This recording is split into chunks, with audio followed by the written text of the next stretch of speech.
एक बार ना एक शिष्य आया गुरुजी के पास, आकर बोला, महाराज महाराज, आपने हमें सभी को जो कथा सुनाते हैं ना, सब झूठी कथा है।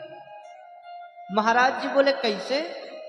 अरे कैसे क्या, आप ही 3 साल पहले आके बोले थे मानस जी की सेवा करो, मानस जी की सेवा कीजिए, मनोकामनाएं पूर्ण होगी।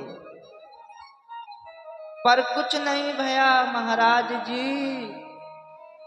तो महाराज जी ने पूछा कि मनोकामना क्या है आपकी? तो बोला, महाराज पड़ोसी से बड़ा परेशान हूं मैं यही मानस लेकर पढ़ता रहता हूं कि उसका विनाश हो जाए, विनाश हो जाए, लेकिन वो दिन रात बढ़ता जा रहा है, उसका विनाश हो ही नहीं रहा है। ऐसी मनोकामना पूरी होने वाली नहीं है। देखिए देखिए, किसी किसी का स्वभाव है, अगर किसी का घर 2 तल्ला का हो जाए ना, तो 2 तल्ले का वो अपना घर 3 तल्ले का नहीं बनाएगा, बनाकर बड़ा नहीं होना चाहता। वो पहले उस 2 तल्ले के मकान को गिरा के बराबर करेगा और उसके बाद अपना 1 तल्ले का मकान बनाकर रहेगा। देखो, हम तुमसे बड़े हो गए ना, ये जीवन श्रेष्ठ नहीं है। जीवन में विरोध से बचने का स्वभाव बनाइए। विरोध ही हमारे प्रगति में अवरोध बन के खड़ा होता है। आगे बढ़ने वालों को उलझन से बचना है। आप किसी भी हाथी को गांव में आते तो जरूर देखा होगा। जब हाथी गांव में प्रवेश करती है ना, तो गांव के सारे कुत्ते भौंकते हैं कि नहीं? हाँ, क्यों?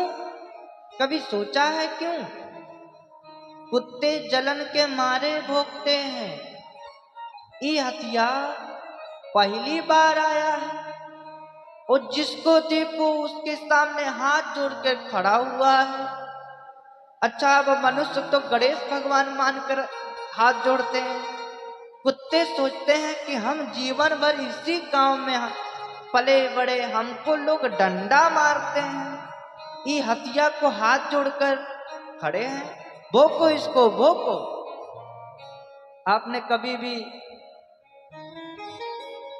हाथी को पलट के जवाब देते हुए देखा है? नहीं ना। क्यों? क्योंकि हाथी जानता है कि इन कुत्तों को भोंक कर यहीं इसी गांव में रहना है, हमको आगे जाना है। अगर मैं जवाब देने लगूंगा तो मैं भी यहीं फंस के रह जाऊंगा। सात्विक विचार करके कथा सुनिए, आप सभी लोग कथा जरूर समझ आएगा। राधे राधे।